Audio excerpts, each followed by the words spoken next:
present moment is the work, so I punched in for a double. The words to follow are what I learned, and I begin by acknowledging my defeat. I was not a poet nor a sage. These words came to me pretty much this way. Please accept this as my apology. Hard truths like these words will prove inadequate to convey. How I found heaven. It was hiding in the now. Christ consciousness was the way. Welcome into the now. My name is Arch Cowan Jones, and what follows are poems from my book, Into the Now. Number 21. Let's talk about oneness. Christians tend to get squirmy when you approach the topic of oneness, like it somehow detracts from God when we transcend the false bravado of otherness. What's a higher honor than to follow into God eternally as Spirit leads? The inevitable singularity of love is our destiny, whisper the mystics and the trees. Let's talk this through a little. None of your beliefs have to change. Let the grip on ideologies just wiggle, and let Spirit tell of a faith with some range. It's hard to argue that in heaven we won't be closer.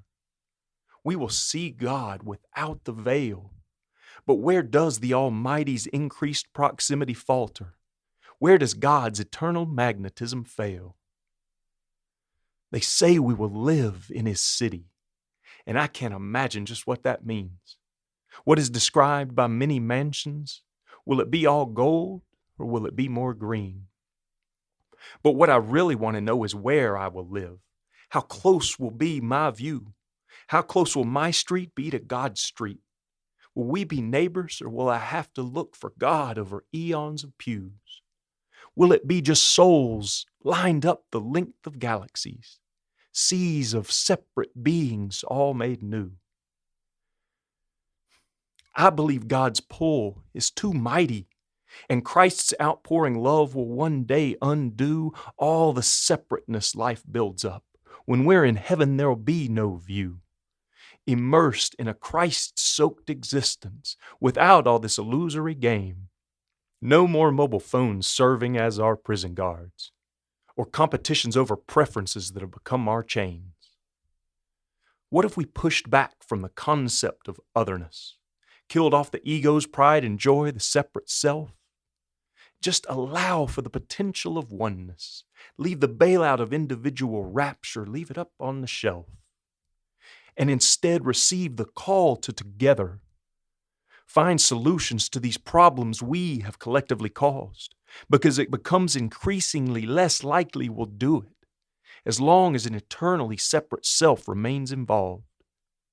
If instead we again see each tree in person as an extension of a unified true self, suffering and bitterness will wither as Christ's consciousness grows bigger. Oh, wait, better slow down, tamp down my hope.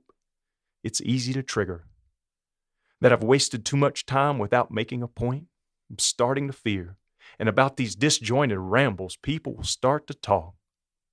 So I'll conclude by saying we need new eyes to see and new ears to hear, that in oneness, God and man do share life's walk. Vaya con Dios.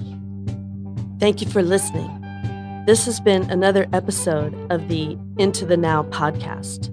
The poem you have just heard comes from the beautifully illustrated book of philosophical poetry from author and speaker Arch Cowan Jones. The book can be purchased at intothenow.org, along with further opportunities for connection. Please review, subscribe, and share this episode as the Spirit moves you.